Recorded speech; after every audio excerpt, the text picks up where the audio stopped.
nomor 2 dari kelompok kerja sains garda depan dengan judul ChatGPT dan etika AI dalam penelitian untuk kita bicarakan mengenai dilema dan kontroversinya.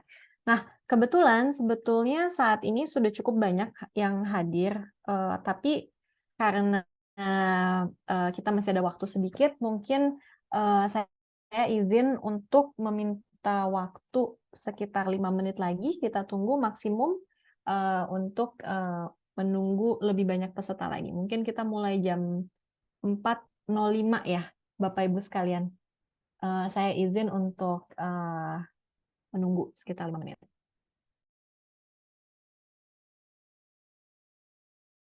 Di acara ALMI Science Series nomor 2, kelompok kerja sains garda depan, dengan judul hari ini ChatGPT dan etika AI dalam penelitian mengenai dilema dan kontroversinya. Pertama-tama perkenalkan saya untuk memperkenalkan diri terlebih dahulu. Nama saya adalah Asih, saya dosen dari Fakultas Teknik Sipil dan Lingkungan di ITB, dan saya juga kebetulan adalah anggota dari ALMI. Hari ini saya akan berperan sebagai moderator dalam diskusi yang menarik hari ini ya. Nah, mungkin sebelum kita mulai ke acaranya, izinkan saya untuk memberikan perkenalan sedikit mengenai ALMI, karena mungkin tidak semua dari Bapak Ibu sekalian yang sudah tahu gitu mengenai ALMI ini. Nah, ALMI adalah sebuah organisasi bagi ilmuwan muda Indonesia yang bernaung di bawah Akademi Ilmu Pengetahuan Indonesia. Nah, ALMI kebetulan berdiri atas keputusan Joko Widodo pada tahun 2016. Lahirnya ALMI ini berawal dari penyusunan buku sains 45, Agenda Ilmu Pengetahuan Indonesia Menyongsong 1 Abad Kemerdekaan. Nanti saya rencananya akan men-share link untuk mendownload Sains 45 ini secara gratis melalui chat. Mungkin Bapak Ibu ada yang tertarik untuk membaca. Dan visi dari ALMI ini sangat-sangat luar biasa. Pertama, ALMI bercita-cita untuk mendorong kemajuan ilmu pengetahuan dengan adanya kolaborasi lintas disiplin. Lalu ALMI juga ingin mendorong terciptanya budaya ilmiah unggul di antara generasi muda, dan juga mendorong penggunaan ilmu pengetahuan dalam perumusan kebijakan publik, serta ingin membawa gitu ya ilmuwan-ilmuwan muda ini untuk menjawab berbagai tantangan global. Nah, mungkin ini adalah sedikit dari perkenalan mengenai ALMI. Nah, sebelum ini karena juga visi-visi yang tadi disampaikan, kita punya dedikasi komitmen untuk mengadakan yang kita sebut Scientist Series dengan yang kita sebetulnya 2 bulan yang lalu kami mengadakan acara yang waktu itu topiknya mengenai integritas akademik.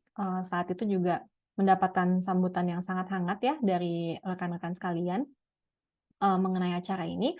Dan tentunya nanti ke depannya juga kami berencana untuk membuat acara-acara yang serupa dengan topik-topik yang juga tentunya sesuai dengan kebutuhan dari ilmuwan-ilmuwan di Indonesia saat ini. Nah, supaya tidak ketinggalan dengan informasi-informasi mengenai ALMI, mungkin bisa langsung di-follow di media sosial kami. Ini kami punya media sosial namanya ALMI_Indonesia di Instagram, atau juga bisa mungkin mengecek di informasi di website kami. Nah, untuk hari ini kita akan langsung masuk aja ke dalam topik yang kita punya, yaitu ChatGPT dan etika AI dalam penelitian, dilema dan kontroversi. Nah, mungkin sebelum kita mulai, saya kasih sedikit perkenalan dulu. Mungkin saat kita memikirkan tentang AI, terutama mungkin untuk orang umum, ada banyak cara kita melihat AI. Ini ada dari suatu penelitian gitu yang mencoba melihat membuat general public gitu ya untuk berpendapat dengan satu kata sebenarnya AI itu apa, dan ya kebanyakan orang itu akan mengekivalensikan AI itu sebagai robot atau mungkin teknologi yang sangat maju atau juga mungkin teknologi masa depan gitu ya. Dan kalau misalnya kita si orang-orang umum ini ditanyakan apa ya dampak AI itu ya, apa yang AI bisa lakukan gitu, mungkin jawaban paling besar yang ada dalam imajinasi mereka itu adalah AI bisa menggantikan pekerjaan-pekerjaan yang bisa dilakukan oleh manusia saat ini. bisa juga mungkin menyelesaikan berbagai masalah dengan logis, dan bisa juga belajar hal-hal yang baru, dan berbagai macam asumsi-asumsi lain yang kita punya mengenai AI. Namun masalahnya cara kita melihat AI ini, menurut saya itu terkungkung, imajinasi kita ini terkungkung dan diwarnai oleh representasi AI di dalam media populer, sehingga kadang-kadang saat kita mencoba membayangkan AI ini apa, kita akan dibombardir dengan imajinasi-imajinasi, apakah misalnya ini image yang muncul misalnya adalah robot yang sangat helpful gitu misalnya, atau robot yang bisa membunuh gitu. Jadi kalau kita berpikir ya AI selalu akan muncul imajinasi yang sangat bombastis seperti ini gitu. Nah, tapi kita di sini adalah ilmuwan, dan mungkin kalau kata Pramudia katanya ilmuwan atau orang terpelajar gitu ya, sudah harus berbuat adil sejak dalam pikiran, apalagi dalam perbuatan gitu katanya. Sehingga acara kita hari ini sebetulnya adalah usaha untuk berpikir dengan lebih adil mengenai AI, apakah itu dampak positifnya bagi kita sebagai peneliti dengan kita bisa memanfaatkan AI dengan mungkin lebih spesifiknya lagi ChatGPT, dan juga melihat berbagai macam konsekuensi, kontroversi, dan dilema yang kita miliki saat ini dengan kehadiran AI, dan juga nanti di masa depan untuk bidang kita di dalam keilmuan gitu. Nah, untuk memberikan sudut pandang yang balance ini, yang seimbang ini, kita sebenarnya hari ini kedatangan 2 pembicara yang betul-betul ahli di bidangnya. Kita akan ada pembicara Pram, kebetulan kolega saya juga, yang akan menceritakan mengenai apa itu AI, bagaimana dia bisa dimanfaatkan dalam riset dan sebagainya, dan juga mungkin bagaimana dilema dia sebagai pengguna dari teknologi ini. Dan kita nanti juga akan mendapatkan kehormatan untuk memiliki satu pembicara sebagai seorang ahli hukum yang juga kebetulan banget merupakan editor dari jurnal gitu. Jadi mungkin dari sini sudut pandangnya adalah hal-hal yang bagaimana nih authorship dari paper-paper seandainya kita menggunakan AI atau ChatGPT, bagaimana ownership-nya, bagaimana legalitasnya, bagaimana mengenai plagiarism dan sebagainya ini. Hal-hal yang bahkan sebelum adanya AI sudah merupakan suatu topik yang sangat kontroversial di dalam dunia kita. Nah, mungkin saya izin untuk membuat alur diskusinya seperti ini. Kita akan mendapatkan 2 pembicara di awal. Tadi Dr. Pram akan berbicara, setelah itu akan diikuti oleh Dr. Bu Amira, lalu habis itu baru setelah kedua paparan tersebut kita akan memulai diskusi hari ini, seperti itu.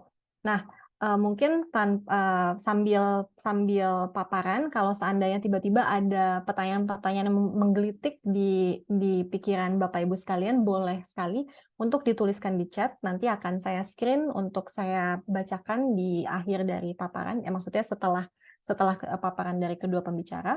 Atau juga kalau misalnya bisa ditahan, bisa nanti disampaikan langsung pada sesi diskusi setelah pemaparan. Mungkin saya introduksi dari saya cukup sekian, tapi sekarang kita langsung masuk ke sesinya Pram.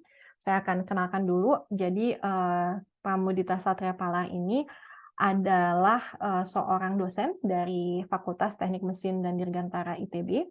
Beliau itu mengambil pendidikan doktornya di Tokyo University dan juga pendidikan master dan sarjananya di ITB.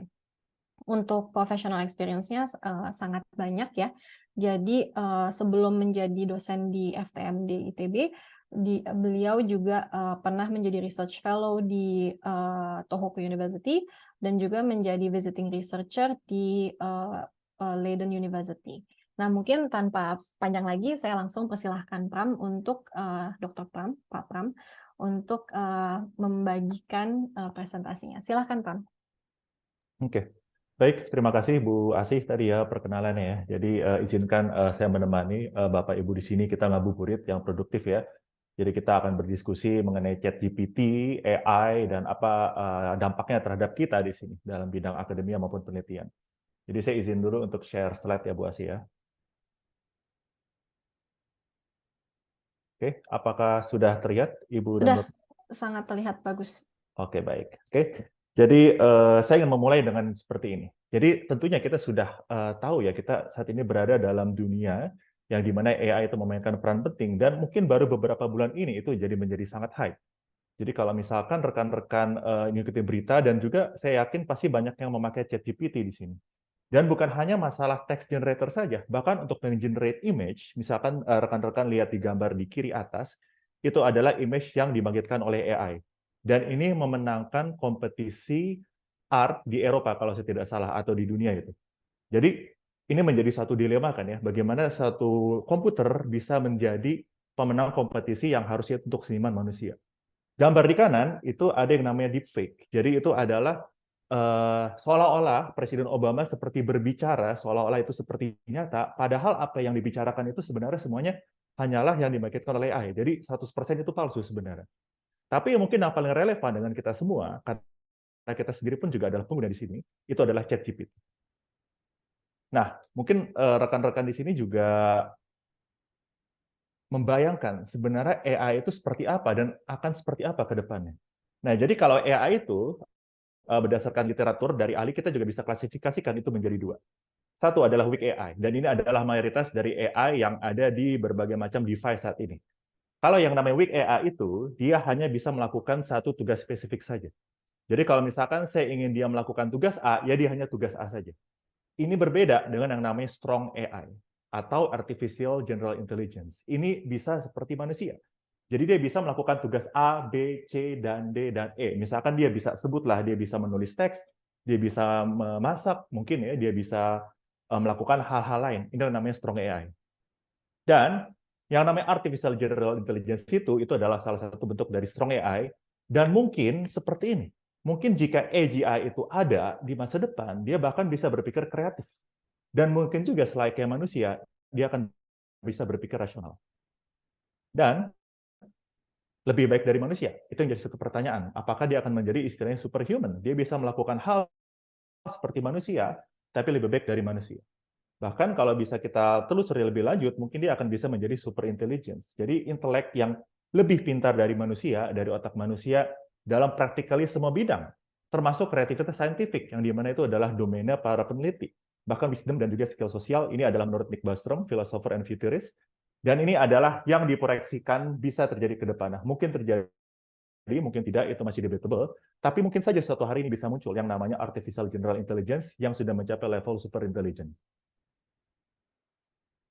Nah, tapi bagaimana? ChatGPT itu apakah dia bisa kita klasifikasikan sebagai AGI? Jawabannya itu menuju ke situ. Mungkin bisa kita tanya langsung sebenarnya ChatGPT itu apa. Nah, ChatGPT itu seperti yang kita tahu adalah AI yang bisa mengenerate teks layaknya manusia, human-like language. Dan bagaimana sebenarnya dia bisa bekerja seperti itu? Bagaimana dia bisa dalam tanda kutip berpikir seperti manusia? Karena dia dilatih dari jumlah teks yang sangat data. Ukurannya itu ratusan gigabytes. Jadi dia sebenarnya tidak berpikir, tapi dia mengembangkan data ini, dia mengenerate teks baru berdasarkan prompt Anda, berdasarkan metode-metode statistik dan probabilitas. Jadi ini berbeda dengan kita yang berpikir ya selayaknya manusia, dengan otak kita. Kalau misalkan yang namanya ChatGPT dan AI pada umumnya, dia bekerja berdasarkan data. Sebenarnya mirip-mirip ya, kita kan juga belajar, kita melakukan sesuatu, kita bisa improve itu berdasarkan data juga. Nah, ini saya tanya ChatGPT langsung, bagaimana Anda bisa melakukan ini? Jadi sebenarnya kata kuncinya di sini adalah dia bekerja berdasarkan prinsip yang namanya neural network, jaringan saraf tiruan. Selayaknya kita kan sebenarnya semua proses yang terjadi, yang kita lakukan itu berdasarkan apa yang diproses di otak kita. Bedanya kalau kita adalah manusia ya, biological things, kalau misalkan mesin itu dia ya adalah mesin. Tapi secara prinsip, dia dibuat itu seperti jaringan saraf tiruan. Nah, bedanya kalau ChatGPT itu menggunakan yang namanya transformer, itu adalah metode baru yang dikembangkan tahun 2018, yang dia bisa mengerti kata-kata itu secara coherent, grammatical responses, dan dia bisa mengerti konteks. Ini adalah kemajuan yang sangat luar biasa. Jadi itu namanya self-attention, attention is all you need. Jadi bagaimana komputer itu bisa bekerja selayaknya kita. Kita kalau ngebaca teks, kita kan mencoba mencari konteks, kita mencoba pay attention. Nah, itulah yang mesin bisa lakukan. Dan teknologi transformer sendiri mulai muncul tahun 2018. Nah, tentunya saya sebagai peneliti, sebagai dosen, muncullah langsung pertanyaan di diri saya. bagaimana ChatGPT atau kita sebut kalau lebih umum large language models dapat membantu saya dalam meneliti dan menuliskan karya tulis ilmiah. Nah, ini tentunya awal-awal pasti muncul harapan kan, istilahnya, wah ini muncul nih, saya bisa melakukan berbagai macam hal. Jadi ini ekspektasi saya di awal. ChatGPT dapat mempermudah saya dalam menulis paper. Kemudian ChatGPT juga akan membantu saya dalam mencari referensi. Mungkin kalau ada yang nonton Iron Man, ChatGPT mungkin bisa menjadi seperti Jarvis buat saya, semacam personal assistant, cuma dalam hal penelitian. Dan kalau saya yang rajin kode ya, kode komputer, dia bisa membantu saya dalam menulis kode komputer. Dan masih dalam penulisan, dia bisa memperbaiki grammar saya dalam penulisan paper, dan bisa menjadi referensi terpercaya. Nah, ini kata kuncinya, terpercaya dalam mencari informasi. Karena ini masih ekspektasi saya. Nanti kita akan lihat seperti apa berdasarkan penilaian saya pribadi. Nah, saat ini saya menggunakan ChatGPT untuk beberapa tugas. Pertama, parafrase kalimat untuk penulisan paper. Jadi kan saya bukan bahasa Inggris, bukanlah bahasa ibu saya kan ya. Jadi tentunya saya tidak bisa 100% sempurna. Jadi kalau saya bisa parafrasa suatu kalimat yang saya tulis, tentunya bisa sangat bagus. Kemudian kedua, cek grammar. Kemudian saya juga meminta ChatGPT membantu menuliskan kode komputer. Dan juga yang keempat, teman diskusi penelitian. Jadi saya ajak debat ChatGPT. Saya kasih pendapat, dia beri pendapat, kita berdebat. Jadi saya bisa bilang ini sebagai teman diskusi, dan juga kita bisa memakai ChatGPT untuk mempelajari hal lama dan baru. Jadi misalkan saya orang engineering, itu hal lama istilah buat saya. Hal baru mungkin hukum, sesuatu yang saya nggak paham benar gitu, karena tentunya ada ahlinya di sini, misalkan Bu Amira. Nah, bagaimana saya menilai? Dalam hal parafrasa, saya rasa ChatGPT sangat luar biasa. Dia dilatih berdasarkan ratusan gigabytes data, bahkan ya itu udah miliaran baris tulisan dilatih berdasarkan itu. Anggaplah seperti kita manusia membaca miliaran baris buku, seperti itu. Nah, kemudian bagaimana untuk cek grammar? Oke, dia bagus ya. Cuma kalau misalkan secara praktis, saya lebih suka Grammarly. Dia langsung perbaiki kata per kata atau bahkan kalimat. Dalam hal kode, ini sangat luar biasa. Dia sangat bisa membantu kita menulis kode dengan sangat cepat, efisien, bahkan mendeteksi kalau ada kesalahan di kode kita. Nah, bagaimana sebagai teman diskusi penelitian? Saya rasa oke. Nah, cuma seperti ini. Beda kalau misalkan kita diskusi sama expert. Saya merasa masih agak sulit percaya gitu. Kalau misalkan expert gitu ya, saya tanya misalkan Bu Asih soal teknik sipil. Bu Asih ahlinya, ahli teknik sipil. Jadi saya punya semacam confident bahwa apa yang Bu Asih katakan itu benar gitulah. Nah, cuma kalau komputer, itu saya masih merasa agak sulit percaya. Kadang saya percaya kalau saya punya dasar, kalau saya nggak punya dasar, saya rasa masih agak sulit tuh. Nah, kalau mau pelajari hal lama, ini yang saya suka. Misalkan saya belajar soal mekanika fluida, bidang saya. Karena saya punya dasarnya, jadi saya tahu istilahnya kapan ini benar, kapan dia ngomong reasonable, ya kapan dia yang ngomong, wah ini nggak benar nih gitu. Cuma yang satu lagi, kalau misalkan saya mau mempelajari hal baru, sesuatu yang saya nggak paham benar. Misalkan saya mau nanya soal hukum, saya bukan ahli hukum. Nah, saya benar-benar nggak yakin tuh. Karena saya nggak punya dasar soal hukum, ilmu hukum, saya nggak S1 hukum, nggak S2, S3 hukum. Nah, ini akan menjadi sangat sulit. Dan kalau ada orang yang misalkan dia benar-benar nggak ngerti hal tersebut, dia belajar dari situ, nah ini bisa menjadi rawan sekali. Karena kemarin saya diskusi sama Bu Amira, dia bisa mengeluarkan hukum-hukum, pasal-pasal yang sebenarnya ngaco. Kalau misalkan orang yang nggak punya keahlian itu, dia langsung belajar dari situ, ya itu bisa menjadi salah. Nah, kemudian ada pertanyaan lain yang muncul di diri saya. Satu, apakah ChatGPT benar-benar membantu saya? Dua, atau malah mungkin menurunkan kualitas saya sebagai peneliti dan juga pendidik, karena saya juga sebagai dosen di sini. Nah, coba kita lihat ya. Jadi ChatGPT sudah bersama kita tuh sekitar 4-5 bulan.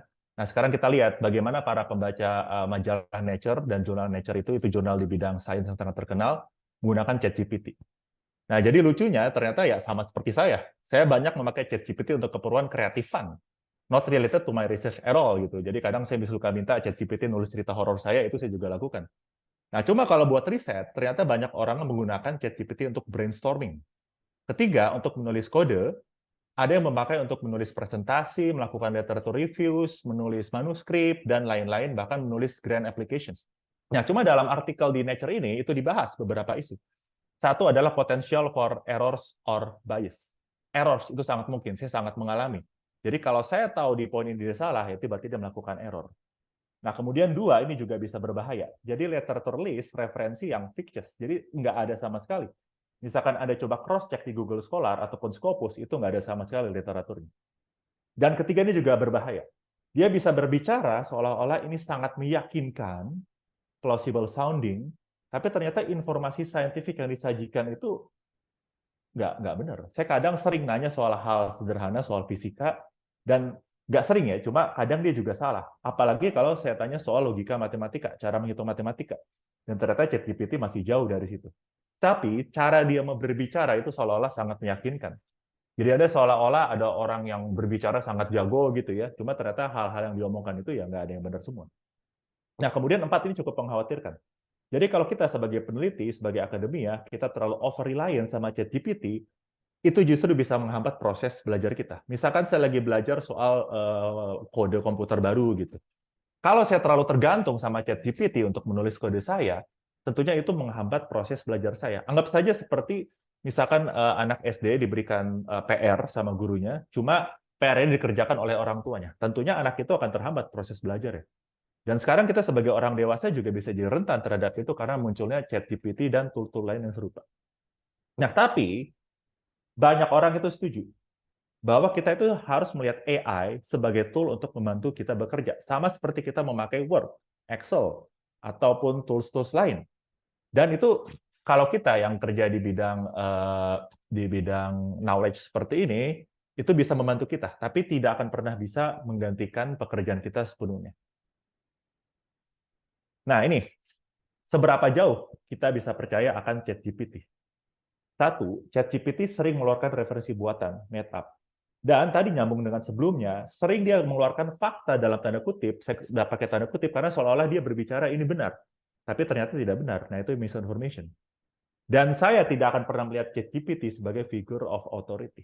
Kalau saya mau nanya soal hukum, ya saya tanya Bu Amira. Saya mau nanya soal teknik sipil, saya tanya Bu Asih. Jadi kalau saya tanya ChatGPT itu ada semacam isu kepercayaan lah. Benar nggak yang diomongin seperti itu? Jadi berdasarkan ini, sumber acuan primer, entah itu dalam bentuk manusia, ya expertnya, atau textbook yang tulis expert, atau jurnal tulis oleh expert itu, harus tetap menjadi acuan utama kita, dalam hal kita belajar hal baru, ataupun dalam menulis artikel. Saya akan jauh lebih percaya ketika saya diskusi dengan expert atau figure of authority, dibandingkan dengan ChatGPT. Jadi bagaimana saya melihat ChatGPT? Saya tetap melihat ChatGPT itu seperti Wikipedia, kita kan kadang nyari informasi itu di Wikipedia.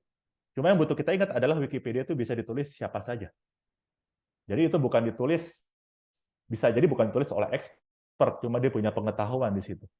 Nah, saya melihatnya sebagai Wikipedia dengan steroid, kita boost gitu pengetahuan, pakai obat-obatan, pakai doping. Dan hati-hati, kalau misalkan kita mau menulis artikel, kita pakai ChatGPT, dia bisa mengeluarkan teks yang emang bagus gitu ya. Tapi itu dia nge-refer dari siapa? Kita nggak pernah tahu. Bisa saja dan sangat mungkin teks ini misalkan, yang kalimat ini, itu dia ngambil dari tulisan orang. Cuma saya ChatGPT itu tidak bisa mengeluarkan itu tulisannya siapa. Jadi hati-hati sekali dengan plagiarisme saat kita memakai ChatGPT. Nah, ini sebagai contoh. Jadi saya nanya ke ChatGPT, ke bidang yang saya benar-benar tahu gitu. Dan dia mengeluarkan, ini saya tanya, bisa nggak keluarin literatur ini? Dan dia keluarkan literatur. Cuma pas saya cek ini semua, itu tidak ada semua. Tidak ada sama sekali literatur seperti ini di Scopus ataupun Google Scholar. Walaupun ada yang namanya ChatGPT digabung dengan Bing itu dia bisa mencari literatur online itu lebih bagus lah. Cuma ChatGPT yang offline seperti ini istilahnya ya, karena maksudnya offline online seperti ini. Kalau ChatGPT dengan Bing, saat kita minta prompt, dia bisa mencari internet. Kalau ChatGPT yang udah ada itu semacam kita nanya orang, cuma orangnya nggak terkoneksi ke internet. Nah, seperti itu kira-kira. Nah, dia mengeluarkan referensi buatan itu sangat sering sekali. Nah, ini sebagai contoh aplikasi lain. Jadi saya suka parafrasa karena saya bukan bahasa utama saya, bahasa Inggris. Dan seperti Anda lihat, dia bisa memparafrasa dengan sangat bagus sekali. Jadi saya bisa, wah ini mah, wah udah keren banget gitu ya, saya tulis apa, dia nulis lebih bagus lagi. Atau yang kedua, kita bisa pakai untuk cek grammatical errors. Jadi ini bisa membantu kita. Dan kalau kita dalam proses pembelajaran, tentunya saya lebih suka yang kedua. Jadi istilahnya saya nulis bahasa Inggris, tolong cekin dong bahasa Inggris mana yang salah, mana yang bisa diperbaiki. Dan kalau misalkan kita nanya orang yang lebih jago bahasa Inggris kan, oh di sini yang harus Anda perbaiki. Nah kalau di sini dia akan ngasih tahu, oh bahwa kalimat ini belum benar, Anda bisa menambahkan ini atau perbaiki dengan cara seperti ini. Kalau parafrasa itu, apalagi kalau Anda minta tuliskan teks langsung, Anda cuma ngasih prompt, nggak minta parafrasa, itu bisa jauh lebih berbahaya lagi. Bisa keluar teks, cuma mungkin dia plagiarisme dari teks mana. Nah, kemudian muncul pertanyaan dari kita kan ya, mungkin kita mulai memakai ChatGPT dalam kita menulis. Dan mungkin ada kekhawatiran di kita gitu. Ya, mungkin sebutlah kekhawatiran. Dapatkah ada software lain mendeteksi tulisan dari ChatGPT? Ada yang klaim bisa 90%, ada yang mungkin 80%. Cuma berdasarkan penelitian-penelitian terbaru itu, sebenarnya itu mathematically impossible. Jadi paling banter kalau kita, apalagi kan ChatGPT ini juga makin lebih canggih, sekarang udah masuk ChatGPT 4. Itu mathematically impossible. Jadi istilahnya udah 50%, 50%. Itu sama seperti random test sebenarnya, random, tebakan random 50%, 50%. Jadi sudah sangat susah sekali untuk suatu software lain mendeteksi tulisan dari ChatGPT. Anda bisa lihat beberapa literatur di sini, yang terutama yang kanan itu ya, dia ngelihat dari sudut pandang matematik, itu hampir tidak mungkin untuk bisa mendeteksi suatu tulisan dari ChatGPT. Nah, ini salah satu manfaat lain yang saya rasakan, teman diskusi. Dan saya coba ajak diskusi mengenai p-value di statistik. Jadi saya coba suatu kasus, misalkan seperti ini, saya ada di perbatasan, saya harus ngapain ya gitu ya. Dan Anda bisa lihat, dan saya tahu apa yang dibicarakan itu benar-benar reasonable, karena saya juga punya keahlian di bidang ini. Terus saya kasih debat kan, mengapa tidak seperti ini, mengapa tidak seperti itu. Nah, dia bisa memberikan jawaban dan reasons yang cukup bagus. Nah, cuma ada hati-hati di sini, kalau Anda nggak punya dasarnya mengenai bidang tersebut yang Anda tanya, Anda bisa saja malah jadi misinformation. Anda sebutlah kasarnya Anda kena hoax, gitu bisa saja terjadi. Jadi Anda dikasih tahu ChatGPT soal hal ini, terus Anda anggap itu pengetahuan yang benar, Anda sebarkan itu ke banyak orang, dan ternyata itu salah. Jadi ini sangat berhati-hati. Dia teman diskusi yang baik, cuma kalau teman diskusi yang baik ya tentunya ya dalam hal ini juga kitanya juga harus mengerti apa yang didiskusikan. Nah, ini juga penting. Kita sebagai peneliti, tujuan kita apa? Kita kan membuka cakrawala pengetahuan kan. Tapi apakah ChatGPT juga bisa membuka cakrawala pengetahuan secara global umat manusia ini? Jawabannya itu tidak. Untuk saat ini ya. Karena ChatGPT itu sudah dilatih menggunakan teks-teks yang sudah ada. Dari yang saya bilang tadi, dari korpus yang isinya ratusan gigabyte teks. ChatGPT bisa membantu kita melakukan riset. Tapi ingat, dia tidak bisa mengeluarkan ide-ide yang inovatif. Kalaupun dia seolah-olah itu ide inovatif, itu pasti dari teks yang ada di mana. Yang sudah di mix up, sehingga itu seolah-olah kelihatan benar-benar baru. Kedua, dia tidak bisa berpikir secara kritis, karena dia mesin. Dia tidak diberikan kemampuan kritis, setidaknya yang saat ini ada ya. Jadi kalaupun seolah-olah dia kritis, itu adalah mix up dari opini atau tulisan orang-orang yang lain yang kita tidak akan pernah tahu mungkin itu siapa. Dan ketiga, menjadi penulis. Nanti Bu Amira akan lebih ngebahas soal ini ya, jadi saya tidak akan bahas lebih detail. Dan juga hati-hati dalam menginterpretasikan pernyataan dari ChatGPT. Sama seperti Anda membaca wiki. Yang menulis wiki itu belum tentu orang yang authority di bidangnya. Jadi Anda juga harus hati-hati. Keempat, ini penting. ChatGPT itu mampu mensintesis pengetahuan, tapi tidak akan pernah mampu memproduksi pengetahuan baru. Ingat kembali peran penelitian, apalagi beberapa kita di sini pasti peneliti, kita membuka cakrawala ilmu pengetahuan baru. Kita membuka sesuatu yang tidak ada sebelumnya. Nah, itulah yang tidak bisa dilakukan oleh ChatGPT. Dia karena dilatih berdasarkan teks-teks yang sudah ada. Nah, ini setelah 4 bulan saya memakai ChatGPT, dan saya juga sebagai pengembang AI untuk aplikasi teknik, dan sini saya sudut pandangnya sebagai pengguna sebenarnya, hindari over-reliance terhadap ChatGPT, karena itu bisa stunting learning proses kita, membatasi proses belajar kita. Karena kan kita manusia pembelajar, kita terus belajar ke depannya. Kalau semua kita over-reliance terhadap ChatGPT, ya kita akan terhambat proses belajar itu. Kalau dalam hal diskusi, kalau mau diskusi awal dengan ChatGPT, belajar hal baru, oke. Cuma selalu pastikan kalau Anda mau diskusi lebih lanjut, Anda dengan expert lain, dengan figure of authority. Karena mereka yang lebih tahu, ya saya bisa bilang pasti jelas lebih tahu, dan dengan manusia itu pasti lebih berbeda rasanya. Nah, kalau kita pakai untuk menulis artikel, saran saya, kita tulis artikel dengan pikiran sendiri dulu, kita benar-benar tulis, dan gunakan ChatGPT untuk memperbaiki dan memberikan saran pada tulisan kita. Saran saya, jangan minta ChatGPT untuk langsung menuliskan suatu kalimat atau bahkan suatu paragraf. Nah, kita bisa pakai ChatGPT untuk belajar. Tapi, kalau mau belajar ilmu baru, yang benar-benar kita nggak paham gitu, cari sumber yang lebih terpercaya. Entah itu textbook yang nulis itu ilmuwan terkenal, ataupun kita diskusi dengan ilmuwan terkenal, ataupun dengan yang lebih punya authority gitu. Nah, kita lebih baik seperti itu. Kalau untuk ilmu yang sudah saya miliki, misalkan tadi mekanika fluida gitu, misalkan saya kalau di fakultas saya itu dasar ilmunya mekanika fluida, tetap harus hati-hati. Kita punya dasar, cuma tetap harus berhati-hati. Istilahnya para expert aja bisa saling debat, saling argue gitu ya. Nah, jadi kalau kita chat GPT itu istilahnya satu sumber aja, nah kita harus hati-hati. Oke. Nah, ini yang bawah sebenarnya nyambung ya. Kalau misalkan kita itu coder ya, coding itu pemula, jangan terlalu tergantung pada chat GPT. Tetap pelatihan sendiri dulu. Cuma kalau udah masuk level pekerjaan, kita sudah punya dasar ya, mungkin kita bisa lebih intens. Nah, ini satu sudut pandang yang mau saya sampaikan. Selain AI, ada yang namanya IA, Intelligence Augmentation. Cara pikir seperti ini sudah cukup lama sebenarnya. Jadi IA itu nggak melulu soal AI, tapi maksudnya gini, kita menggunakan teknologi untuk meningkatkan intelijen kita dan membantu kita dalam melakukan task atau tugas-tugas itu lebih efisien dan lebih efektif. Ya, sama seperti kita memakai Excel, misalkan paling simpel, itu kan teknologi. Yang tadi yang mungkin kita pakai buku, kita buat kolom-kolom, baris-baris, sekarang semuanya terbantu oleh Excel. Nah, itu IA, Intelligence Augmentation. Sama seperti kita melihat AI. AI harus membantu kita IA untuk augment, memboost pengetahuan dan intelijensia kita. Nah, satu hal penting, yang namanya large language models, seperti AI lain, seperti ChatGPT, akan lebih semakin canggih ke depannya. Suatu hari mungkin akan mendekati level artificial general intelligence. Bahkan kalau Anda baca berita baru-baru ini, ada semacam movement untuk stop dulu kita melatih model AI baru dalam waktu 6 bulan. Karena dikhawatirkan kita sebagai manusia tidak mampu keep up dengan AI yang lebih canggih dan lebih canggih lagi. Kita sebagai peneliti, di sini mungkin tidak semua peneliti ya, cuma sebagai sudut pandang aja, kita bisa memakai ChatGPT untuk meningkatkan kapabilitas dan kualitas kita sebagai peneliti. Balik lagi, intelligence augmentation. Tapi tidak akan pernah menggantikan peran kolega manusia. Anda nggak akan pernah nyaman, misalkan curhat ke ChatGPT. Kalau Anda punya masalah cinta, Anda chatnya ke orang kan ya. Itu berbeda sekali. Jadi peran manusia itu tetap sangat penting. Walaupun dengan adanya AGI suatu hari, mungkin kita akan melihat lagi manusia itu apa. Manusia masa depan mungkin berbeda dengan kita. Kita kan juga nilai etika, nilai-nilai moral itu tidak pernah selalu sama. Di masa depan, ketika muncul AGI, kita pun juga akan melihat kita sendiri berbeda. Nah, ini kata kunci penting ya.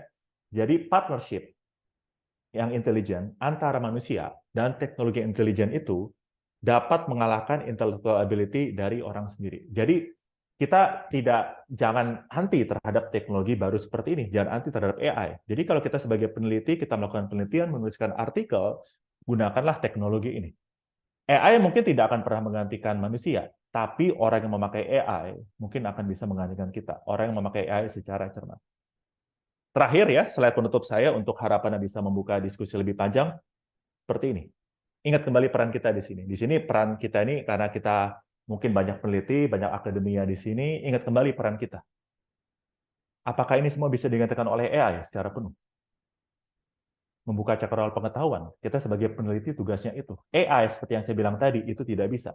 Dia berdasarkan korpus yang sudah ada. Kita sebagai peneliti tugasnya itu membuka cakrawala pengetahuan. Dan kita yang ada di akademia, kita juga sebagai mentor. Akankah kita mempercayakan ChatGPT itu mementori mahasiswa saya? Tidak. Di sini peran manusia kita sebagai mentor itu penting. Pendidik, bukan hanya mahasiswa, bukan hanya siswa, cuma juga misalkan anak-anak kita. Maukah kita misalkan ChatGPT itu mendidik anak kita, misalkan? Ini berbeda sekali ya. Jadi tentunya kita juga ingin peran manusia itu tetap sangat penting di situ. Dan kita, peneliti, yang akademia maupun di institusi, kita adalah agen sosial perubahan masyarakat. Terakhir ya, kita juga penjaga nilai-nilai, kita memegang values. Itu gunanya akademia kan ya, dia pemegang values. Jadi bukan misalkan saya harus misalkan secara teknis menyelesaikan masalah di bidang penerbangan. Tapi peran saya juga di sini sebagai penjaga nilai-nilai terhadap mahasiswa saya, terhadap kolega, terhadap macam-macam di situ. Dapatkah AI menggantikan semua peran ini? Ini debatable, tapi tentunya kalau saya rasa ini tidak. Jadi AI itu sekali lagi harus kita lihat sebagai tools yang bisa membantu kita, tetapi kita juga harus aware teknologi AI akan seperti apa ke depannya, jadi kita bisa bernavigasi dengan baik di era yang ke depannya ini akan semakin didominasi oleh artificial intelligence. Oke? Jadi ini pengantar dari saya, Bu Asih, Bu Amira, dan rekan-rekan yang hadir. Jadi harapannya bisa memberikan semacam insight baru mengenai ChatGPT dan AI untuk kita semua. Baik, terima kasih atas perhatiannya. Terima kasih banyak Pak Pram atas presentasinya tadi, sangat-sangat membuka mata gitu ya. Kita jadi dibawa kembali untuk berpikir nih sebetulnya apa sih peran kita gitu ya nanti ke depannya. Nah, mungkin supaya kita langsung cepat gitu ya, karena ya pasti di belakang kepala nih langsung udah tadi kan melihat banyak sekali aplikasi-aplikasi, wah kita bisa pakai buat refacing, kita bisa pakai buat diskusi, kita bisa pakai buat cek grammar dan sebagainya gitu. Hal-hal yang sangat praktis tadi Pram sudah share. Pasti setelah ini rekan-rekan sudah ada pertanyaan-pertanyaan mengenai gimana etikanya gitu ya untuk semua ini. Ini adalah bagian yang sering sekali juga muncul, terutama mungkin sebelum kita ada ChatGPT udah mulai masuk ke copyright mengenai seniman gitu ya sebelum ini gitu. Nah, untuk mendiskusikan mengenai etikanya, hari ini kita ada pembicara yang juga sangat-sangat kompeten di bidangnya. Ini adalah Ibu Amira Paripurna. Beliau adalah expert di dalam criminal law, kriminologi, dan policing terrorism. Beliau mengenyam pendidikannya di sarjananya di Universitas Airlangga, lalu mastersnya di Utrecht University, dan doctoral degree-nya di University of Washington, USA. Nah, mungkin tanpa panjang langsung saya serahkan juga untuk Bu Amira, silahkan memulai presentasinya. Mungkin saya ingatkan juga rekan-rekan boleh sekali loh untuk mulai menuliskan pertanyaan-pertanyaannya di chat, supaya nanti kita bisa langsung segera untuk jawab setelah presentasi ini. Silahkan Bu. Ya, terima kasih banyak Mbak Asih atas perkenalannya. Sebelumnya selamat sore rekan-rekan sekalian dan Bapak Ibu. Senang sekali bisa berjumpa melalui acara ini, acara yang secara reguler dilakukan oleh ALMI. Oke, saya akan share screen terlebih dahulu.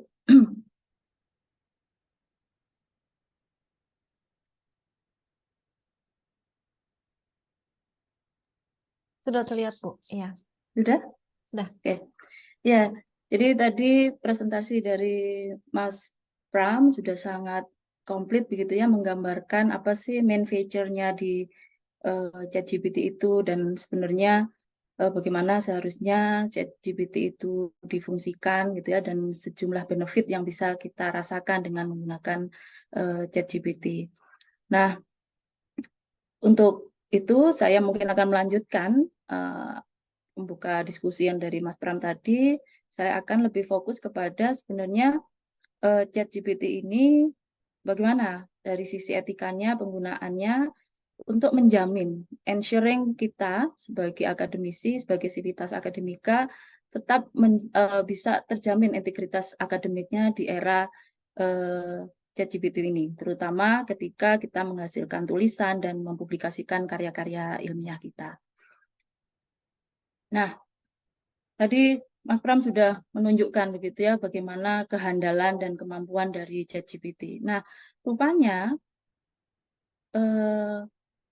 kehandalan dari ChatGPT ini sudah dipakai oleh beberapa researcher, sebagaimana juga tadi sudah disampaikan di laporannya Nature gitu, bagaimana ChatGPT dipakai, dan beberapa penulis atau peneliti bahkan sudah menghasilkan tulisan yang bahkan ChatGPT itu dijadikan sebagai co-author. Ya, ini sebagai contoh ada 2 tulisan itu yang sudah dipublikasikan di salah satu jurnal di Elsevier. Kemudian kalau tidak salah saya juga mendapatkannya dari info ini dari Nature gitu, bahwa ada sekitar 4 tulisan di awal tahun kemarin yang itu co-author maupun autornya adalah ChatGPT. Kemudian perkembangan selanjutnya juga tercatat gitu ya di Amazon bahwa sudah ada sekitar 200-an buku gitu yang autor maupun koautornya adalah ChatGPT. Nah, ini yang mungkin nanti akan kita bahas sebenarnya seperti apa ChatGPT ini, apakah bisa kita jadikan kita beri entitled sebagai subjek hukum gitu ya, sehingga dia bisa menjadi dicantumkan sebagai penulis atau co-author begitu. Nah, kita bisa lihat bahwa sebenarnya ChatGPT itu memang mempunyai banyak benefit, tapi juga ada hal-hal riskinya. Hal-hal riskinya ya juga nanti kalau kaitannya dengan kita sebagai peneliti, yaitu tadi, apakah kita tidak melompati integritas akademik itu ketika kita menggunakan ChatGPT, itu hal-hal yang riski. Nah, ada lagi hal-hal riski lain dari ChatGPT yang kalau dari sudut pandang saya dari sisi hukum pidana misalnya, ChatGPT itu mungkin bisa saja dia mengenerate hal-hal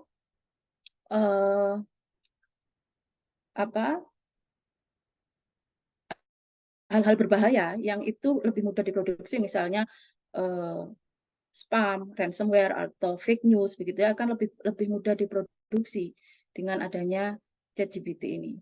Saya beri contoh, misalnya saya coba-coba gitu ya pakai ChatGPT, saya coba tanya mengenai bisa nggak sih ini kan kaitannya dengan cybercrime gitu ya, misalnya saya tanya bisa nggak ChatGPT mendraftkan saya phishing email gitu ya. Nah, rupanya ChatGPT ini sudah punya semacam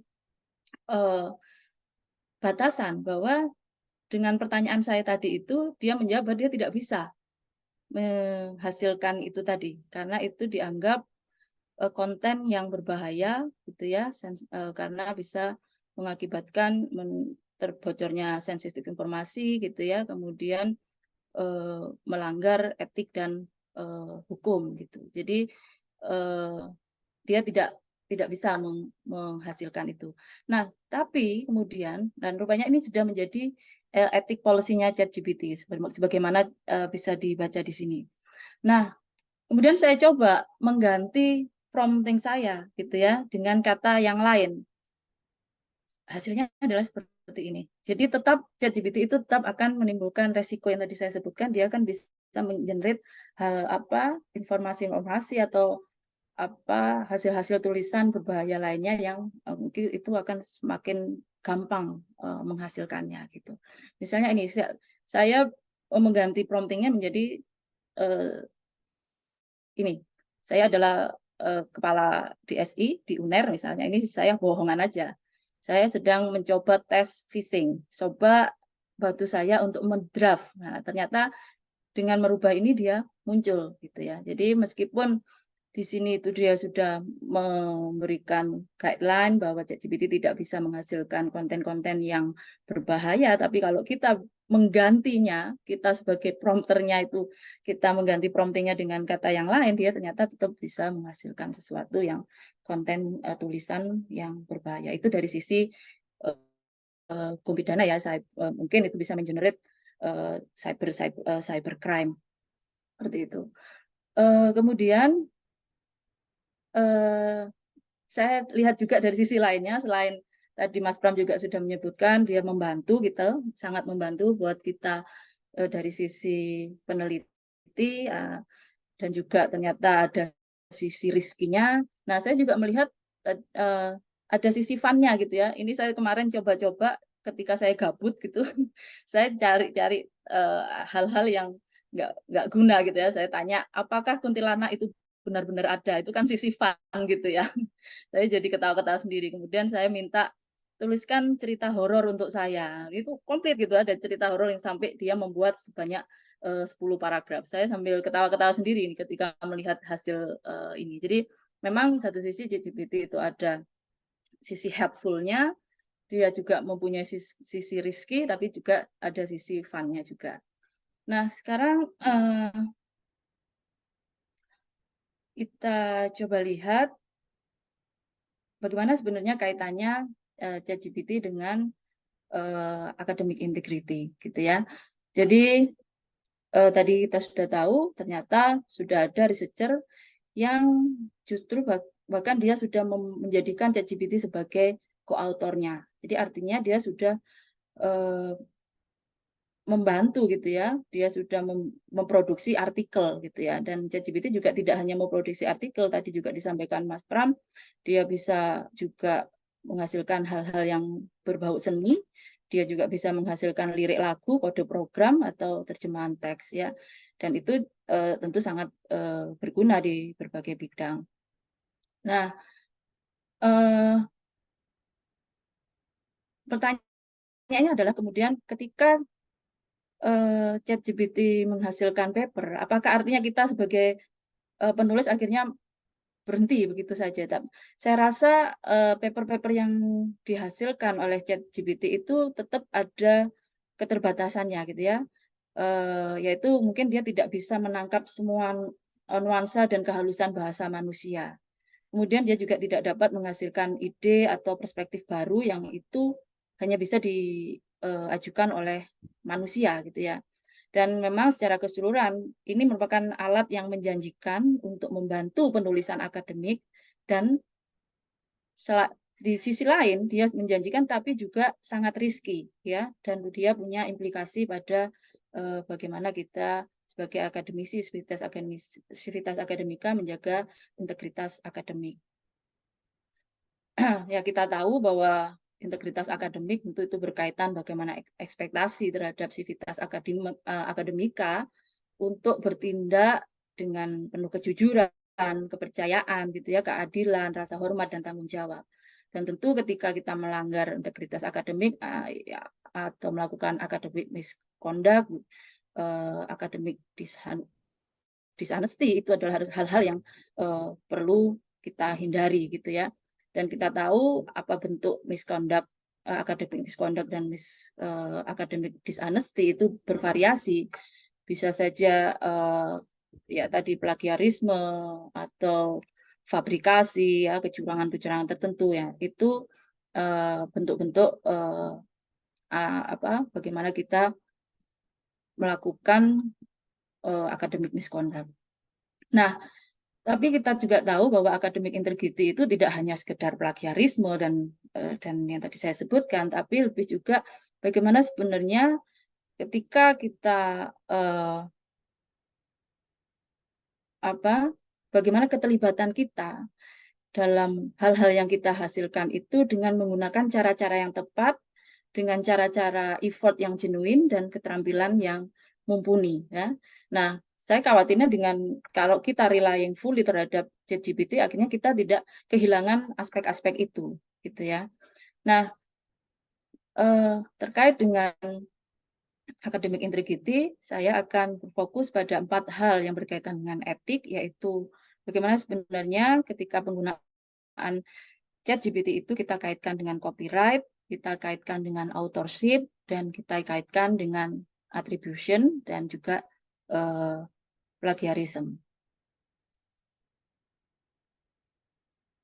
Ya. Tadi di slide sebelumnya saya sebutkan bahwa di kalangan saintis itu menolak gitu ya kalau ChatGPT itu memiliki authorship. Nanti kita lihat kenapa itu penolakan itu terjadi gitu. Nah, sekarang kita lihat di sisi copyright dan plagiarism. Nah, saya coba saya tanya langsung di ChatGPT mengenai plagiarism dan hak cipta. Ya, saya tanya seperti ini, bagaimana ketika akademik essay itu sebagian diambil dari hasil tanggapan ChatGPT, apakah ChatGPT punya copyright atau tidak? Ya, jadi di sini dijawab langsung bahwa ChatGPT tidak memiliki copyright atau authorship terhadap isi yang dihasilkan. Ya. Jadi ini bisa Bapak Ibu lihat di sini bagaimana respon atau tanggapan ChatGPT atas pertanyaan ini.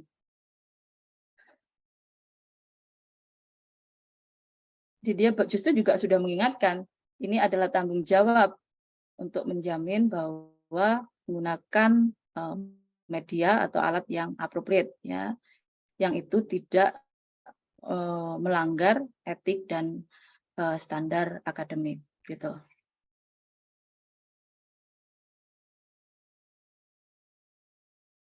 Ya, jadi kenapa sebenarnya sangat risky ketika menggunakan ChatGPT itu karena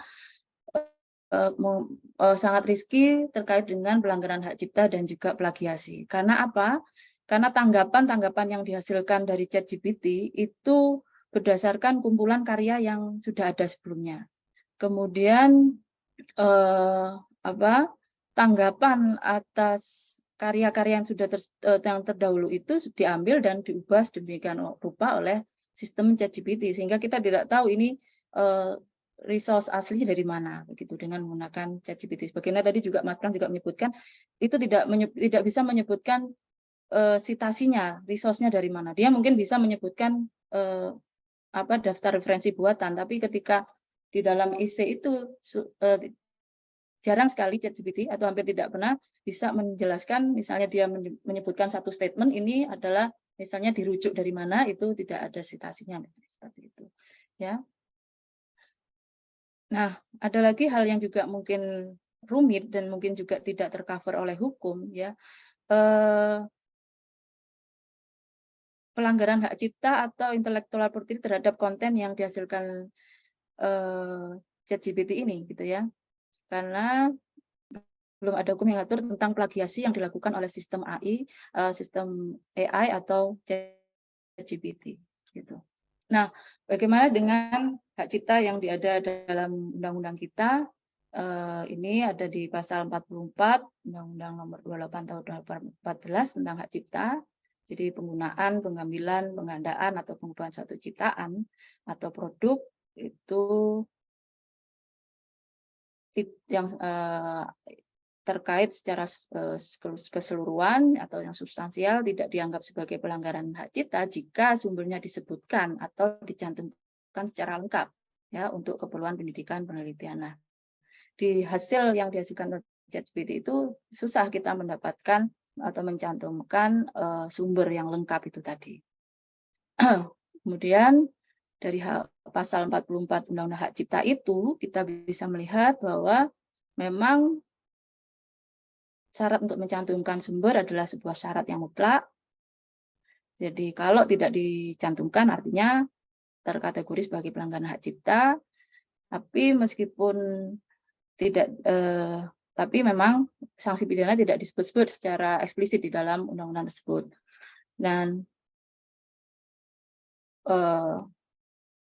penggunaan hasil karya dari hasil tanggapan ChatGPT ya tentu dapat dinilai sebagai sebuah kecurangan dan plagiasi yang dapat dikenakan pasal 44 karena tidak mencantumkan sumber analisis yang digunakan dalam tulisan baru yang sudah kita produksi.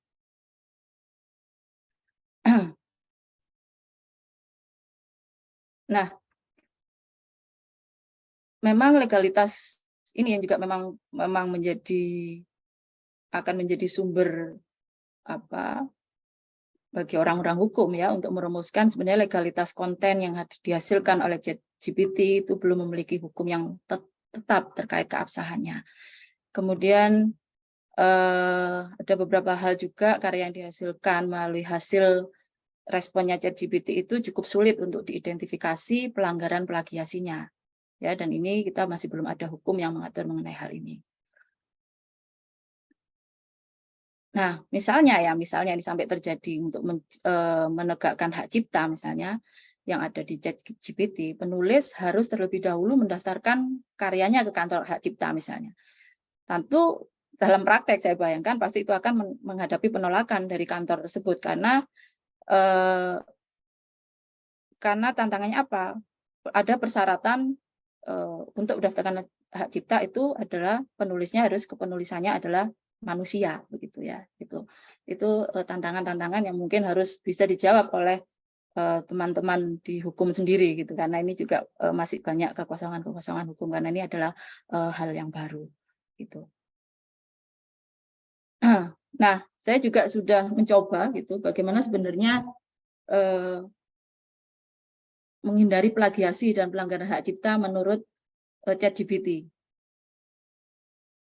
Nah, di sini ChatGPT juga sudah disebutkan di dalam tanggapannya bahwa untuk menghindari ya jangan jadikan sebagai sumber utama, harus mencari sumber lainnya untuk memperoleh untuk sebagai informasi pembanding atau informasi yang akurat dan valid, gitu ya. Kemudian juga diperingatkan di sini jangan menyalin langsung dari ChatGPT atau sumber lain tanpa memberikan atribusi atau mengubah kata-kata dengan parafrase. Kemudian juga ya ini adalah beberapa jawaban gitu ya tentang dari ChatGPT mengenai bagaimana sih kita sebagai penulis atau sebagai peneliti itu menghindari plagiasi ketika menggunakan ChatGPT.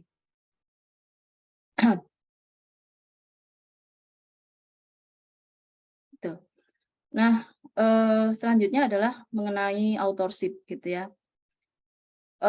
Secara etika sebenarnya kita bisa tahu siapa yang bisa tercantum namanya begitu ya dalam sebuah karya ilmiah atau publikasi. Tentu penulis maupun autor atau co-author itu harus memiliki kontribusi yang signifikan. Kemudian baik penulis maupun autor maupun co-author atau di sini misalnya di sisi co-author dia harus memiliki kapasitas untuk menyetujui posisinya sebagai co-author dan dia juga harus bisa bertanggung jawab atas studi atau setidaknya bertanggung jawab atas bagian tulisan yang sudah dikontribusikan. Nah, pertanyaannya apakah ChatGPT kalau dia dijadikan sebagai co-author, apakah dia memiliki kapasitas untuk menyetujui posisinya sebagai co-author, gitu ya? Karena untuk memberikan persetujuan atau tidak tentu adalah di sisi manusia, gitu ya, bukan mesin atau alat. Kemudian ChatGPT tidak memenuhi kriteria penulis dalam penelitian karena dia tidak mampu bertanggung jawab atas isi dan integritas karya ilmiahnya. Maka dari itu penulis ya, jadi hanya orang yang sebenarnya harus dicantumkan sebagai penulis. Makanya kemudian terkait dengan kontroversi adanya dua atau empat artikel yang terbit dan menyantumkan ChatGPT itu kemudian membuat para penerbit besar gitu ya, penerbit di jurnal atau jurnal internasional contohnya ada beberapa itu yang sudah mengatakan bahwa kontribusi ChatGPT atau AI itu untuk menulis makalah dapat diakui sebagian selain sebagai daftar penulis gitu.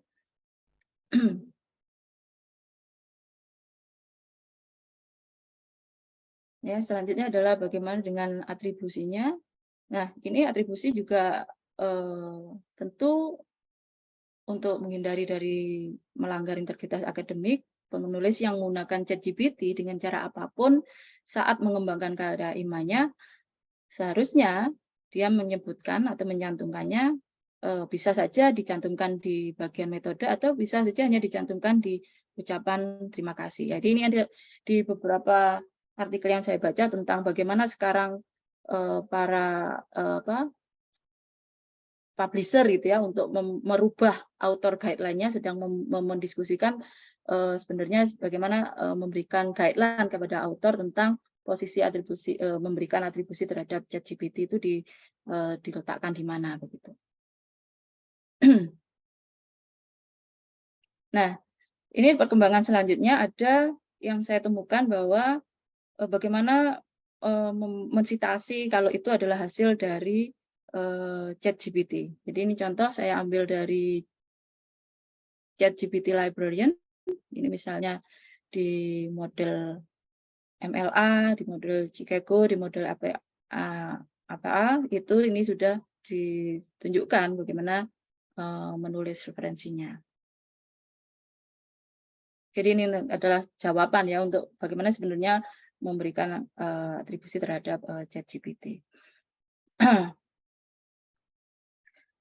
Nah, kemudian adalah ini yang bisa saya sampaikan dalam perkembangannya. Ini tentu memang masih hal baru, karena tadi sudah disebutkan Mas Pram juga, ChatGPT ini sangat happening ya 3 bulan terakhir ini. Kemudian makanya penerbit atau pengolah jurnal juga sudah mulai memikirkan menambah author guideline-nya gitu ya di dalam jurnalnya. Alat perangkat lunak itu tidak dapat menjadi penulis yang melakukan submission karena alat tersebut tidak dapat menyetujui ketentuan penggunaan dan hak untuk mendistribusikan konten. Kemudian juga tidak mengizinkan ChatGPT untuk dicantumkan sebagai penulis pada artikel ilmiah yang akan diterbitkan. Dan kemudian penggunaan teks yang dihasilkan oleh ChatGPT tanpa kutipan yang tepat dapat dianggap plagiarisme.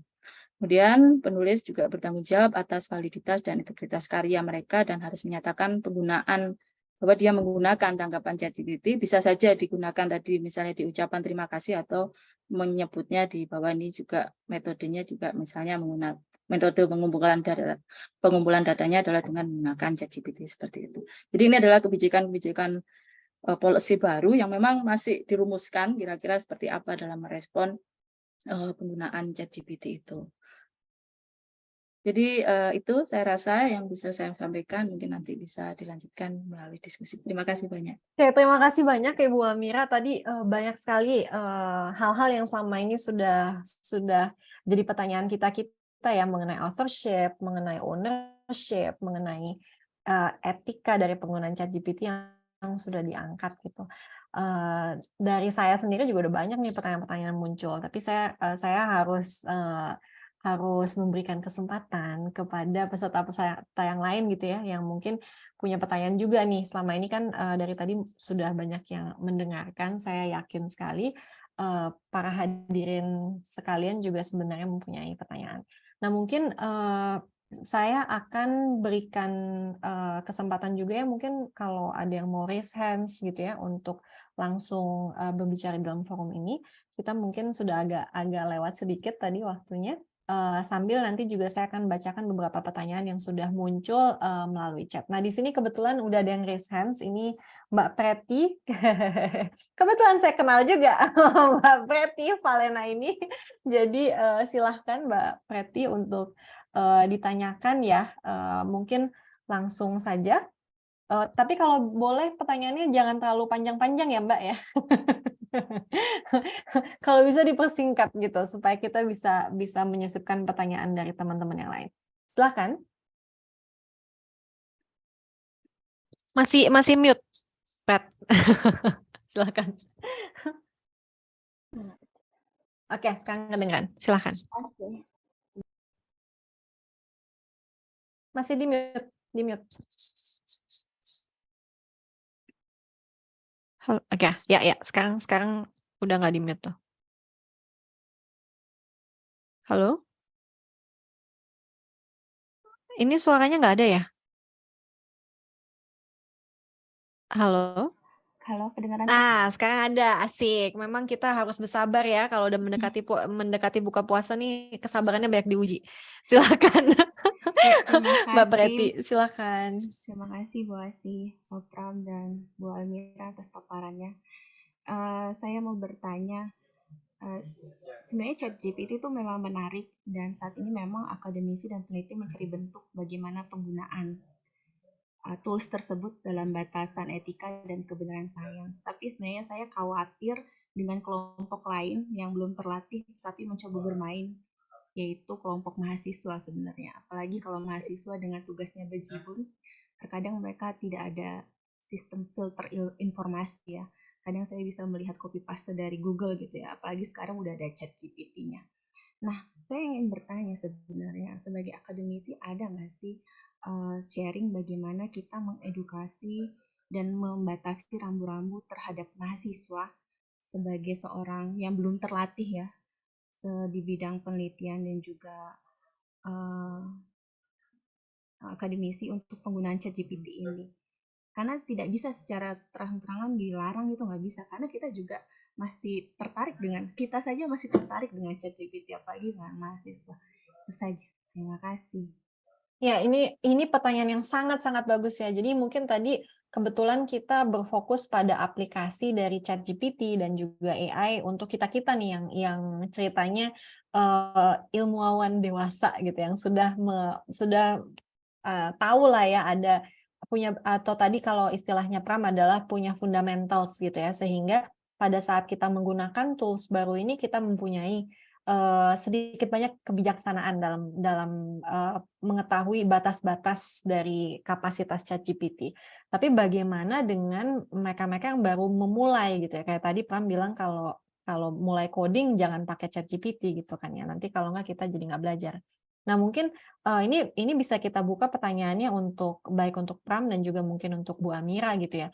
Walaupun saya yakin ini kita semua juga masih meraba-raba juga ya sebagai pendidik, bagaimana kita mengedukasi anak-anak kita nih, mahasiswa-mahasiswa kita untuk juga bijaksana gitu ya dalam penggunaan AI-nya. Mungkin dari Pram dulu, mungkin ya. Habis itu saya Ya, boleh. akan serahkan ke Bu Amira. Silakan Pram. Ya, baik. Terima kasih ya Bu Peti pertanyaan tadi.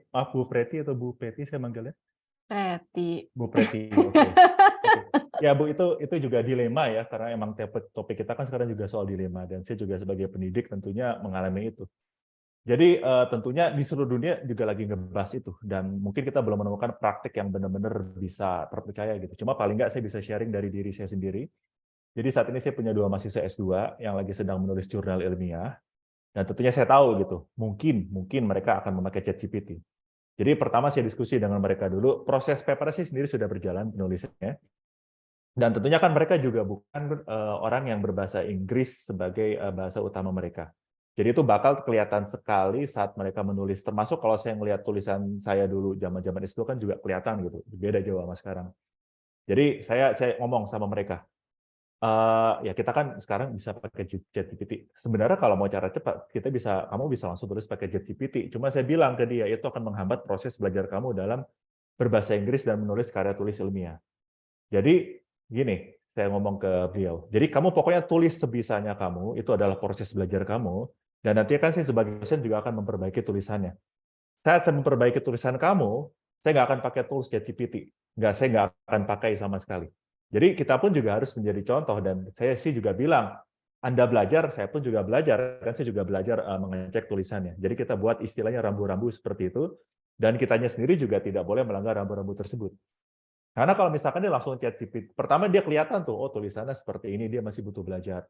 Kalau pakai ChatGPT langsung kelihatan banget tuh pasti peningkatan. Dan nanti sekarang udah berjalan, jadi pas dia menulis-nulis itu, saya bisa perbaiki sini, oh kamu kurang sini loh, kamu kurang sini. Misalkan kamu kebanyakan pakai kata would, harusnya enggak, seperti itu. Gitu. Nah itu kalau dalam hal penulisan, jadi kita buat semacam perjanjian dengan mahasiswa.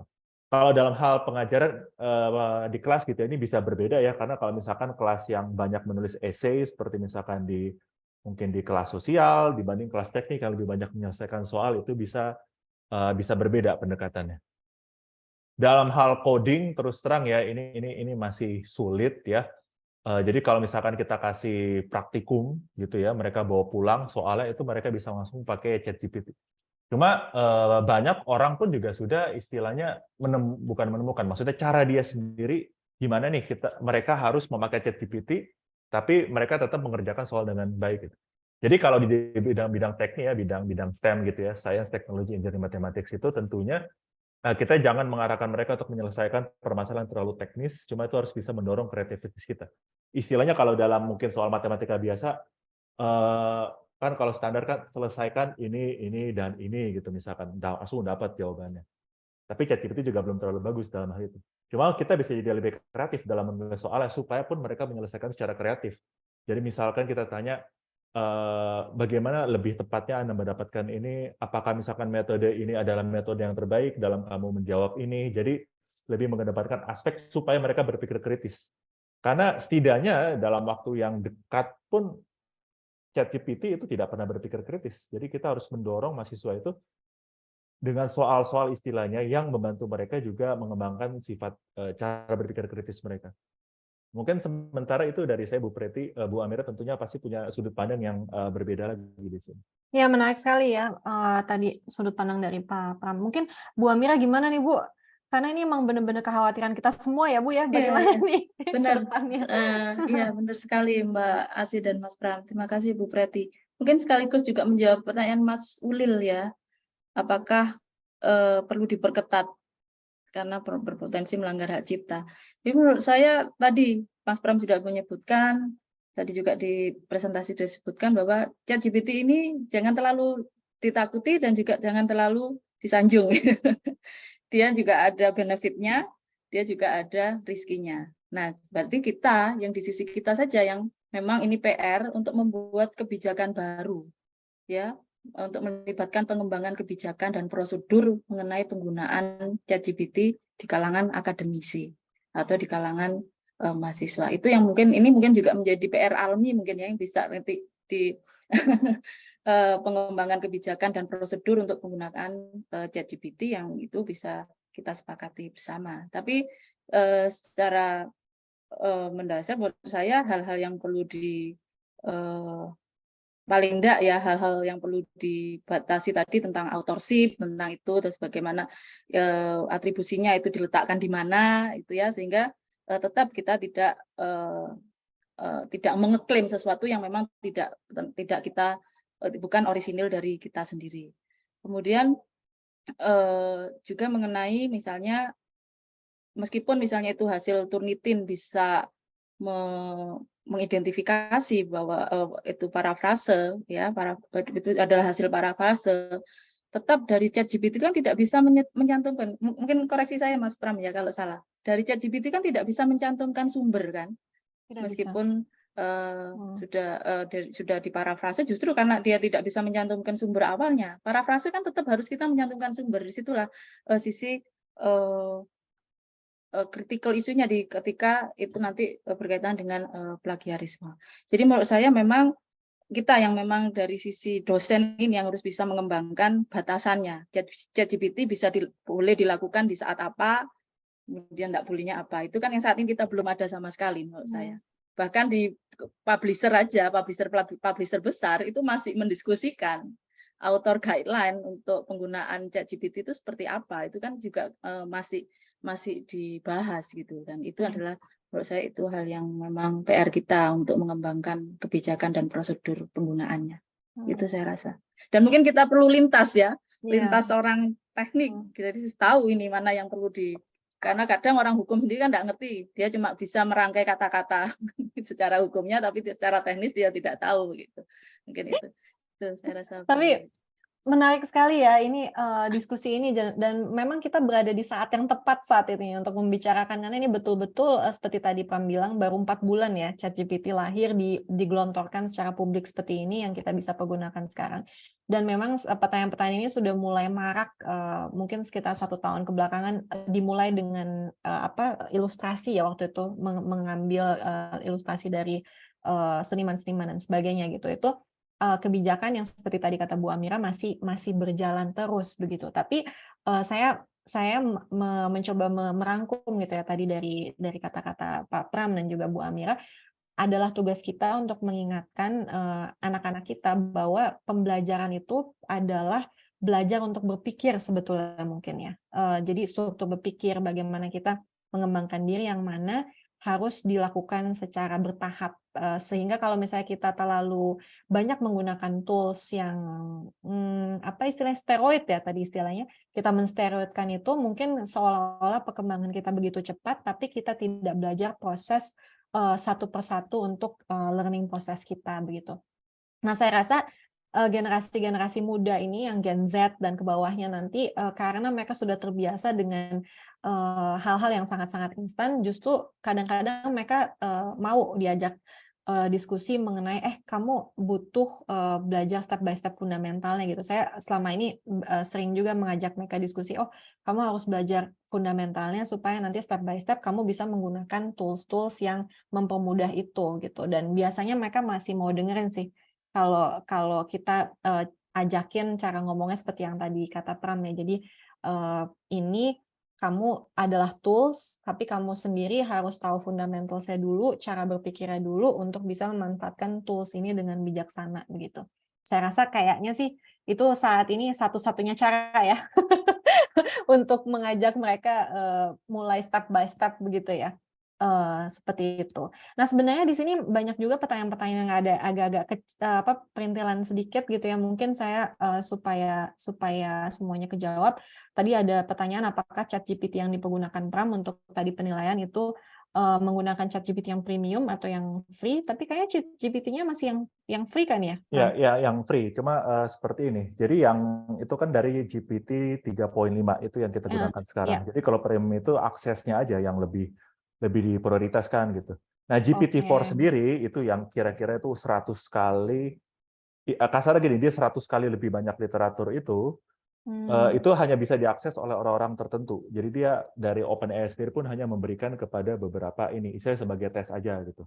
Oke, menarik. Jadi nanti bahkan penggunaan AI ini bisa mungkin ada etika siapa yang punya akses terhadap AI yang ini Bu nanti mungkin di hukum ke depannya tuh akan ada kesenjangan akses AI kali mungkin seperti itu kali ya nanti ke depannya. Jadi tadi untuk menjawab pertanyaannya Mbak Susilawati, Ibu kali ya saya bilangnya mengenai free atau tidak, sebenarnya ini masih free gitu ya, dan justru akses-akses yang premium itu mungkin masih hanya untuk orang-orang tertentu saja. Tadi juga masih ada satu pertanyaan lagi kayaknya yang belum terjawab. Tapi tadi Ibu kayaknya sudah jawab ya mengenai bagaimana kalau misalnya sekarang Turnitin udah bisa mendeteksi misalnya ada rephrasing gitu ya terhadap rephrasing yang menggunakan ChatGPT gitu. Apakah masih dianggap menyalahi etika penulisan atau tidak begitu? Kalau misalnya teridentifikasi. Selama dia tidak bisa menyebutkan sumber awalnya kan tetap menyalahi plagiaris sebagai plagian, menyalahi etika. Jadi ini saya rasa pertanyaan-pertanyaan ini cukup sudah terjawab ya semua yang sudah ada di chat juga. Jadi mungkin karena kita juga sudah melewati batas waktu, saya akan izin untuk Pak Pram dan Bu Amira untuk menutup sesi hari ini. Tapi bagi saya pribadi hari ini sudah banyak sekali yang kita pelajari gitu ya. Pertama secara teknis, mungkin hal-hal yang selama ini kita cuma dengar dari berita ChatGPT ini. ChatGPT itu tadi secara sangat clear sudah dijelaskan oleh Pak Pram mengenai apa saja kapasitas yang udah ada saat ini, apa saja limitasinya dan sebagainya. Dan juga kita sudah mendiskusikan dengan cukup jelas ya mengenai etika-etika dari authorship-nya, plagiarism-nya, dan yang saya juga suka tadi dari Bu Amira, kita dibawa untuk balik lagi ke definisi dari etika itu sendiri ya. Jadi selama kita tidak bisa bilang ini dari siapa gitu ya, tidak bisa mensitasi ini dari siapa, maka kita harus berhati-hati begitu ya mengenai ownership-nya atau plagiarism-nya atau tanggung jawab kita untuk menyatakan integritas kebenaran dari apa yang kita nyatakan gitu ya. Nah mungkin ini semua semoga bisa menjadi bahan renungan gitu ya dari teman-teman ilmuwan yang selama ini antara sudah mulai cukup berkecimpung di ChatGPT tapi sebenarnya deg-degan itu saya gitu ya. Sudah sangat-sangat sering menggunakan ChatGPT tapi kadang-kadang berpikir ini etikanya bagaimana, atau mungkin teman-teman ilmuwan yang lain yang selama ini belum sempat untuk mencoba jadi tergerak juga, mungkin kita bisa memanfaatkan ini untuk hal-hal yang mudah atau hal-hal yang kreatif atau apa gitu ya dalam pekerjaan kita, dan bisa meningkatkan juga ya kreativitas kita nanti ke depannya. Sekali lagi saya ingin berterima kasih atas kehadiran teman-teman semua. Tadi saya diingatkan oleh Pak Bos Grand Prix untuk mengingatkan kalau nanti akan ada sertifikat ya bagi teman-teman peserta yang udah hadir hari ini. Saya rasa kan waktu itu ada registrasi, nanti sertifikatnya akan diberikan melalui registrasi tersebut, dan juga kami insya Allah akan mengupload video ini melalui YouTube channel dari ALMI, sehingga nanti Bapak Ibu sekalian masih bisa untuk menonton lagi seandainya memang ingin men-share ilmu-ilmu yang sudah didapatkan di acara hari ini. Oke, tidak menambah lagi, terima kasih sekali lagi untuk Pak Pram dan juga Bu Amira atas waktunya hari ini. Sangat-sangat menyenangkan sekali diskusi kita, ngabuburit kita hari ini sangat produktif, dan sampai berjumpa di kesempatan berikutnya. Terima kasih, dan saya tutup untuk hari ini. Terima kasih semuanya. Izin live ya berarti saya. Terima kasih Bu Terima Asih, kasih Bu Mbak Amira, Asih. Terima kasih Terima kasih semuanya. Mas Pram dan Bapak Ibu semuanya. Assalamualaikum. Assalamualaikum. Bye.